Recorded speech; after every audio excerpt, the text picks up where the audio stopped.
आज माननीय supreme court में मेरी उस पीआईएल पे सुनवाई हुई है जिसमें मैंने मांग किया था कि भारत में रहने वाले सभी पाकिस्तानी, अफगानिस्तानी, रोहिंग्या, बांग्लादेशियों को निकाला जाए।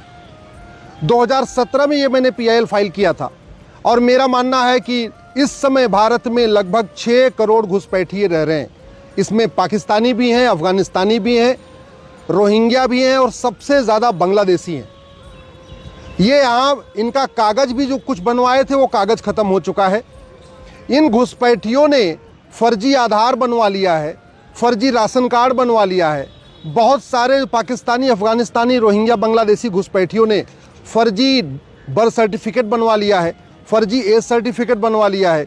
बहुत सारे पाकिस्तानी, अफगानिस्तानी, बांग्लादेशी, रोहिंग्या घुसपैठियों ने फर्जी ड्राइविंग लाइसेंस बनवा लिया है। कुछ ने तो वोटर आईडी में नाम भी जुड़वा लिया है और ये सारा खेल चल रहा है 2-2, 3-3 हज़ार रुपये में। ये घुसपैठिए 10 से 15 हज़ार रुपये खर्च करते हैं और इनका 4 से 5 कागज़ बन जाता है। वोटर आईडी में नाम जुड़वा लेते हैं। फिर बहुत सारे ऐसे भी हैं जिन्होंने जनधन खाता खोल लिया है। केंद्र सरकार की सभी योजनाओं का फ़ायदा ये घुसपैठिए उठा रहे हैं। राज्य सरकार की योजनाओं का फ़ायदा ये घुसपैठिए उठा रहे हैं। माइनॉरिटी अफेयर मिनिस्ट्री का फ़ायदा भी ये घुसपैठिए उठा रहे हैं। तो भारत के लोगों के हिस्से का रोटी, कपड़ा और मकान ये घुसपैठिए ले जा रहे हैं, इसलिए इनको निकालना ज़रूरी है।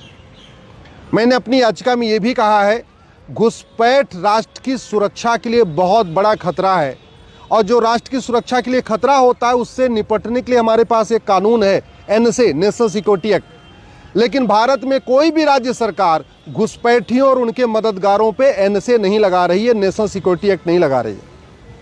मैंने दूसरी बात ये कही है कि ये जो 6 करोड़ घुसपैठिए यहाँ पर भारत में रह रहे हैं, ये पाकिस्तानी, अफगानिस्तानी, बांग्लादेशी, रोहिंग्या, ये हमारी देश की एकता अखंडता के लिए खतरा है। कल को ये भारत के खिलाफ विद्रोह भी कर सकते हैं, इसलिए इनको निकालना ज़रूरी है। और जो देश की एकता अखंडता के लिए खतरा होता है उससे निपटने के लिए हमारे पास एक कानून है, यूएपीए। लेकिन भारत में कोई भी राज्य सरकार घुसपैठियों और उनके मददगारों के खिलाफ यूएपीए की धारा नहीं लगा रही है। ये जो भारत में घुसपैठ हुई है ये बड़े प्लान्ड वे में हुई है, ये कोई ऐसे नहीं हो गई है, एकाएक नहीं हुई है। ये बाकायदा अपने आप में भारत की डेमोग्राफी बदलने के लिए घुसपैठ हुई है और ये एक तरीके से इनडायरेक्ट वॉर है।